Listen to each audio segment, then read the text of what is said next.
అంటున్నారు, టీచర్స్ ఇంకోటి అంటున్నారు అని బాధపడుతుంటారు. అదొకటే వాళ్ళకి కొంచెం బాధ. ఇంకా అన్నీ కూడా పేరెంట్స్ బాగా చూస్తారు.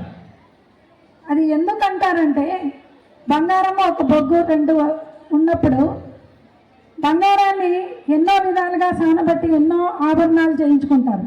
అదే బొగ్గును ఏ విధంగా కూడా తయారు చేయడానికి వీలుండదు. దాని వాల్యూ వేరు, దీని వాల్యూ వేరు. అందుకే బంగారం లాంటి ఆభరణంగా తయారు చేయడానికి మాత్రమే మిమ్మల్ని మలచడానికి మాత్రమే వాళ్ళు ఆ విధంగా ప్రోత్సహిస్తూ బాధపెడుతూ ఉంటారని గమనించాలి children's. Okay, thank you children's. నేను చిన్నవాడిని అంటే బాగుండు కదా, నేను బాగా హ్యాపీగా స్కూల్లో ఆడుకుంటా, తర్వాత పిల్లలతో అంతా ఎంజాయ్మెంట్ చేస్తా, మంచి చదువుకునే రోజులు చాలా బాగుంటాయి కదా అని. అవన్నీ కూడా అనుభవించాల్సిందే. బట్ డిసిప్లైన్గా ముందుకు పోవాలి. Discipline is most important. మనము మన ప్రవర్తన చూసి సాయిబాబా విద్యార్థి ఎలా ఉండాలంటే మిగతా వాళ్ళు మనం చూసి నేర్చుకోవాలి. ఇతరులకు ఇచ్చే గౌరవం కానీ, తర్వాత మనం నడిచేటటువంటి నడవడిక కానీ ఇవన్నీ మంచిగా ఉండాలి. తర్వాత మంచి స్టాఫ్ మీ ముందరుంది, వాళ్ళందరూ మీకు విద్యాబోధన బాగా చేస్తున్నారు. మంచిగా తల్లిదండ్రులు మెచ్చే విధంగా, పాఠశాలకు మంచి పేరు తెచ్చే విధంగా మీరంతా కూడా తయారు కావాలని కోరుకుంటూ సెలవు తీసుకుంటున్నాను. Thank you. We don't have time to celebrate Krishnastami because we have a lot of competitions about August 15. So we planned to celebrate our pre-Krishnastami celebrations on this day, Nana. And our Gopikas and Sri Krishnars are ready to come on dais. And tomorrow, as per Krishnastami, is declared as holiday, Nana. And I request all our little Gopikas and Krishnas to please come on to dais. 79th Independence Day. Okay, 79వ స్వాతంత్ర దినోత్సవ శుభాకాంక్షలు మీకు అందరికీ మరియు తల్లిదండ్రులకు, ప్రజలందరికీ కూడా.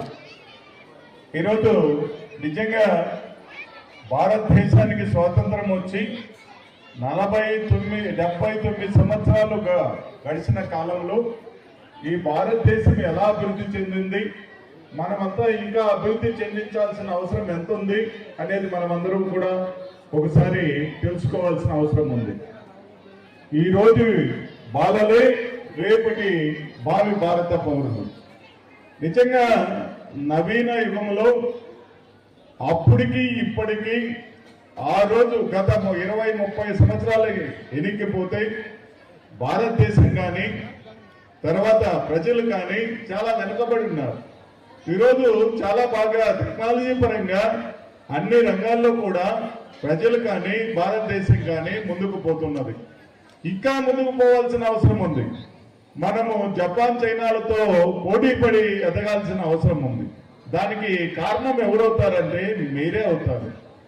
మీరు మంచిగా చదివి మంచిగా యువ శాస్త్రవేత్తలుగా రూపుదిద్దుకొని సమాజానికి సేవ చేయాలనేటటువంటి సంకల్పముతో మీ తల్లిదండ్రులు మీ మీద పెట్టుకున్నటువంటి ఆశయాలను నెరవేర్చాలనేటటువంటి సంకల్పముతో మీరు చేయాల్సిందల్లా ఒకటే పని, బాగా కష్టపడడం, ఆరోగ్యంగా ఉండడం, సమయానికి ఆహారం తీసుకోవడం, సమయానికి నిద్రపోవడం, మీరు ఏ రోజు పని ఆ రోజు చేయడం. ఏదైనా ఒక టీచర్ ఈరోజు వర్క్ ఇచ్చిందంటే ఆ వర్క్ కంప్లీట్ చేసిన తర్వాతనే మీరు ఇంటికి పోయి నిద్రపోవాల్సిన అవసరం ఉంటుంది. కాబట్టి ఈ సమయ పాలన అనేది చాలా వెరీ ఇంపార్టెంట్. ఏ రోజు చేయాల్సిన పని ఆ రోజే చేయాలి. ఈ రోజు పని రేపు చేస్తాంలే అనేటటువంటి ఆలస్యం ఎప్పుడు కూడా చేయదు. That time is the most important. మళ్ళా ఒక గడిచిపోయినటువంటి కాలాన్ని తిరిగి తీసుకురావాలంటే ఎన్ని కోట్లు ఖర్చు పెట్టినా తిరిగి తీర్చరాలి.